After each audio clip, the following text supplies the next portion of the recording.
Hello guys, आज मैं फिर से लेकर आ गया हूँ एक न्यू इंटरेस्टिंग मोटिवेशनल स्टोरी लेकर। जी हाँ गाइस, जो आपको आगे बढ़ने 10% मदद जरूर करेगी।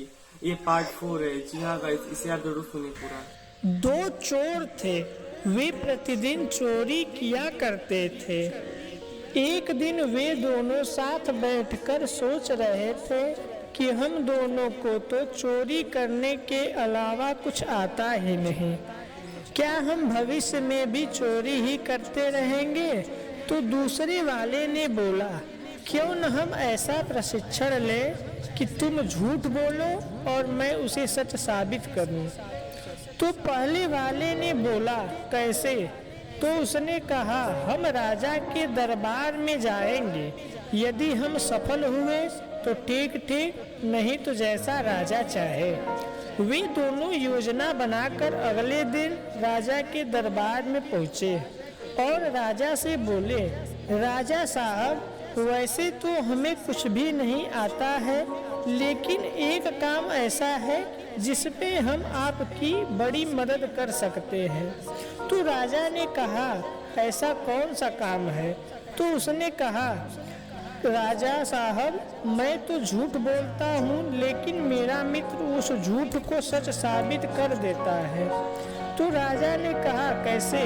तो उन दोनों ने कहा कि ये तो हम कल साबित करेंगे। राजा ने उनकी बात तो मान ली, परंतु राजा ने भी एक शर्त रखी कि यदि तुम दोनों यह साबित नहीं कर पाए तो मैं तुम दोनों को सूली पर चढ़ा दूंगा। वे दोनों राजा की बात मान गए। अगले दिन जब दरबार में आने का समय हुआ तो वे दोनों सोए थे। पहले वाले मित्र ने दूसरे वाले मित्र से कहा, यदि हम वास्तव में साबित न कर पाए तो आज हम अवश्य ही मरेंगे। चलो भाग चलते हैं। तो पहले वाले ने कहा, यदि हम भाग जाते हैं तो भी राजा हमें खोजकर दंड अवश्य देंगे। चलो, जो होगा सो देखा जाएगा। राजा इधर उनकी प्रतीक्षा कर रहा था कि वे अभी तक आए क्यों नहीं। कुछ देर बाद राजा ने अपने दरबारियों को आदेश दिया कि उन दोनों को जल्द ही दरबार में पेश किया जाए। दरबारी जब उन दोनों के घर पहुँचे तो देखा कि वे सो रहे थे।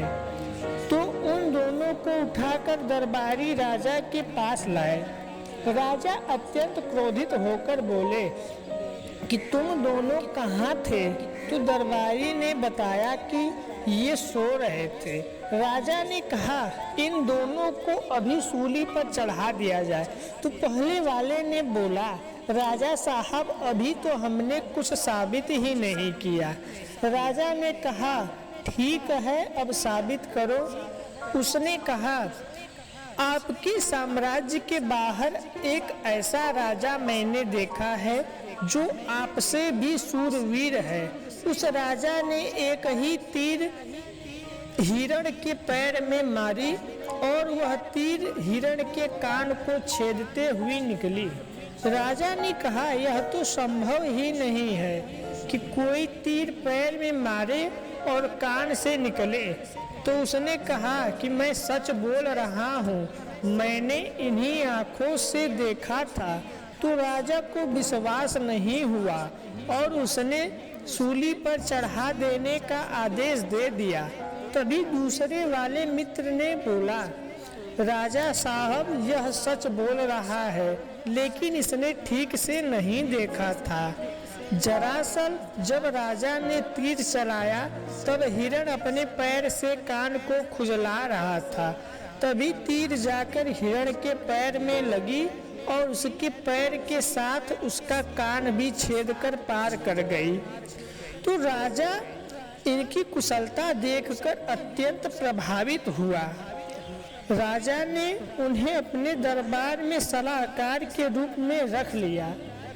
तो दोस्तों, कैसी लगी ये कहानी? यह कहानी हमें यह बताती है कि हम जिस भी क्षेत्र में कार्य कर रहे हों, चाहे वह पढ़ाई हो या कोई अन्य क्षेत्र हो, यदि हम उस पर पूरी तरह से फोकस करें तो हम अवश्य ही सफल होंगे, जिस प्रकार वे दोनों चोर सफल हुए। हेलो गाइस, तो कैसा लगा आपको मोटिवेशनल स्टोरी? अगर आपको मोटिवेशनल स्टोरी पसंद है तो आप हमारे चैनल को सब्सक्राइब कर सकते हैं इसी वीडियो देखने के लिए, क्योंकि ऐसी वीडियो हमारे चैनल में पोस्ट होती रहती है।